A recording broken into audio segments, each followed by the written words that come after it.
في المغرب الأوسط من هنا. s'il vous plaît, les téléphones, sinon... أولا أهنئك على الفوز المحقق اليوم أمام منتخب الصومال في افتتاح تصفيات كأس العالم 2026.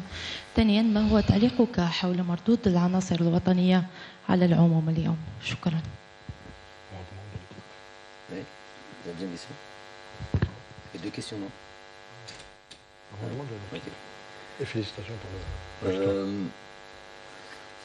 هذه تصفية كأس العالم دائما صعيب. Il faut prendre aucun match قلنا لها aucun match à la légère. Tous les matchs sont faut respecter les adversaires qui se présentent à vous, prendre les points qu'il faut, essayer de pratiquer le meilleur football possible. Donc je pense dans l'ensemble, à part 2-3 situations qu'il y aura tout le temps, ces situations de contre, des situations où tu domines très largement, et puis sur des situations de contre, des coups de pied arrêtés. On encaisse un but sur un coup de pied arrêté, une fois de plus, ce qui est problématique. Il faut faire attention à tout ça. Donc il y avait aussi une gestion de, je vous l'avais dit à la conférence de presse, une gestion entre ce premier match et ce deuxième match, parce que anormalement, de manière logique pour moi, on a un match qui arrive très très très vite. Donc on était sur une planification de 2 matchs en même temps, une réflexion sur 2 matchs en même temps, ce qui n'est pas la meilleure manière de se concentrer. Mais en tous les cas, je rends hommage aux joueurs, ils ont fait le nécessaire. Tout n'était pas parfait, bien sûr, comme d'habitude. Mais voilà, le travail a été fait. Mohamed.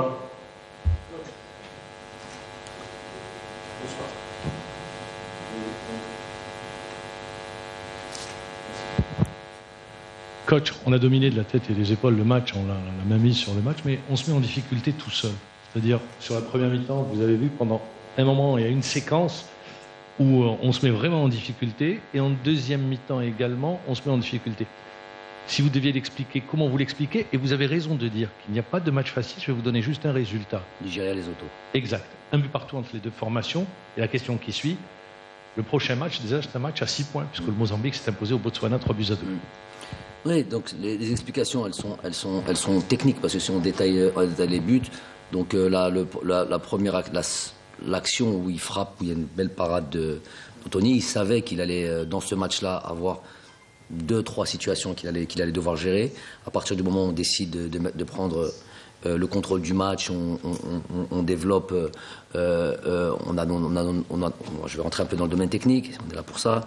On a nos latéraux, par exemple, qui sont assez hauts. On a nos milieux de terrain, ce qu'on appelle nos relayeurs, qui sont dans des poches, mais ils sont très hauts aussi. C'est ce qu'on choisit de faire. Donc on a 2 défenseurs centraux et quasiment Rami Zero qui est en sentinelle, qui est là quasiment à 3 joueurs. Donc après, on mise beaucoup sur la... Après 5 ans et demi, c'est un sacré chèque, ça, quand même. Là, c'est un sacré chèque.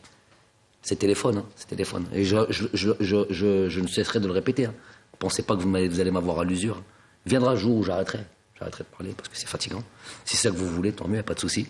C'est pas une obligation de venir ici pour moi. Je peux envoyer quelqu'un d'autre ou je peux très très facilement réduire la chose parce que je sens que l'idée, c'est on a beau vous prévenir, on a beau vous parler, ça fait 5 ans et demi qu'on parle et que c'est toujours dans la même situation. Vous aimez ça, vous aimez le Fawda peut-être, pour ceux qui sont concernés. Ben, ceux qui sont...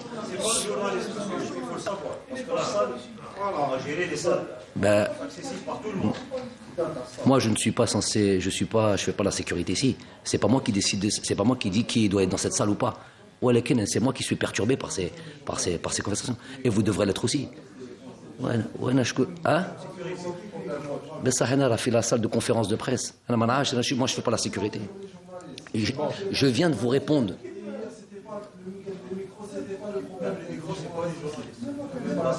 Mais personne n'a dit que les micros, c'était le problème des journalistes. Non, on ne va pas faire le débat qu'il ne faut pas aujourd'hui. Un de la sécurité, la conférence de presse, pour savoir qui est journaliste, qui n'est pas journaliste. C'est moi, c'est pas moi. Alors voilà, c'est tout ce que je dis, moi. J'ai dit que c'est fatigant, ça fait 5 ans et demi que ça dure. Oui ou non? Il n'y a quasiment aucune conférence de presse qui s'est faite sans un téléphone. Il y a tous ceux qui sont intéressés par l'équipe nationale qui aimeraient bien, pour une fois, avoir une conférence sans entendre de bruit de téléphone. C'est gênant. 10 minutes, 15 minutes, 20 minutes. Et celui qui ne peut pas, il sort. Il vient pas là. Reprendre le fil après, c'est pas facile.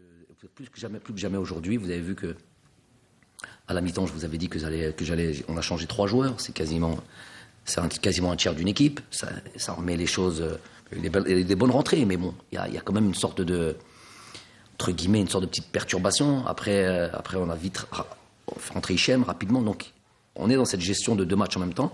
Mais voilà, faut faire attention, faut être encore plus vigilant, jusqu'à ne rien laisser aux adversaires. C'est l'idée. Et je vais dire une chose que j'ai dit autant de fois que le téléphone. Aujourd'hui, il y a encore une situation qui est dérangeante pour ce qu'on veut mettre en place. C'est la qualité du terrain. Désolé, c'est de ça dont on doit parler aussi. Il faut se mettre à la place de ces joueurs-là. On leur demande, mais le ballon ne roule pas, mais il faut aller sur, je sais pas comment on voit de là-haut, il faut aller sur la pelouse et filmer la pelouse et vous allez voir. Donc moi, je suis fatigué de ça. Ça fait 5 ans et demi que j'en parle. On a un football très particulier. Notre football est fait de demain. Si on commence à prendre le ballon et qu'on commence à faire du jeu direct, vous dites c'est quoi ce football ? C'est pas nos particularités. Donc notre football est fait de passes courtes dans les intervalles avec de la rapidité dans la transmission, à l'approche de la surface, des combinaisons. Comment on peut le faire sur des terrains pareils ? Alors après, une équipe qui doit contrer, c'est plus facile. C'est 2-3 passes vers l'avant avec de la course. C'est pas du tout le même travail. Donc nous, c'est tout ce qu'on demande. D'avoir une pelouse, c'est quand même exceptionnel. Après, on va peut-être penser, le coach, il est trop exigeant, d'avoir juste mon terrain de football, c'est ce qu'on a demandé. On n'a jamais demandé autre chose. Apparemment, c'est trop demandé, ça. C'est trop demandé. Ça veut dire jouer à domicile, ça va devenir presque, je sais pas si c'est un avantage de jouer à domicile. On a le Jomol qui vient, on a une magnifique enceinte qui a mis du temps à voir le jour, mais on n'a pas l'essentiel. Vous vous rendez compte que quand vous jouez chez vous, vous ne jouez même pas, vous ne vous entraînez même pas la veille du match pour prendre vos repères. Quand on n'a fait qu'un match, cette équipe nationale n'a fait qu'un match dans ce stade-là, qui était censé, soi-disant, être pour l'équipe nationale. On est la seule équipe du pays, club et équipe nationale comprise, toute équipe nationale comprise, à avoir joué qu'un match. Comment on peut avoir des repères là-dessus ? Et même la veille du match, on ne peut pas s'entraîner dessus. Non, c'est pas entraîné dessus. À Annaba, c'était pareil. Quand on a joué la Tanzanie, on ne s'entraîne pas dessus, sinon c'est au risque de la dégrader un peu plus. Donc, on reste à Sidi Moussa et nous, voilà. Et tu découvres la pelouse chez toi, à domicile. C'est pas normal, ce truc-là. Donc, les gens, il faut qu'ils prennent un petit peu leurs responsabilités, donner une pelouse qui convienne. On voit un petit peu contre le Cap-Vert à Constantine. À partir du moment où on a juste une pelouse juste un peu meilleure, il y a un football différent. Et pourtant, le Cap-Vert, c'est d'un autre niveau, que la Somalie. Mais voilà, on a la possibilité de pratiquer le football que l'on veut mettre en place, qui est notre identité. Donc ça, c'est pas une excuse. Un terrain, ce n'est pas une excuse, c'est une réalité. On n'a pas ça, et c'est problématique. Et jouer à domicile maintenant, ce n'est plus un avantage.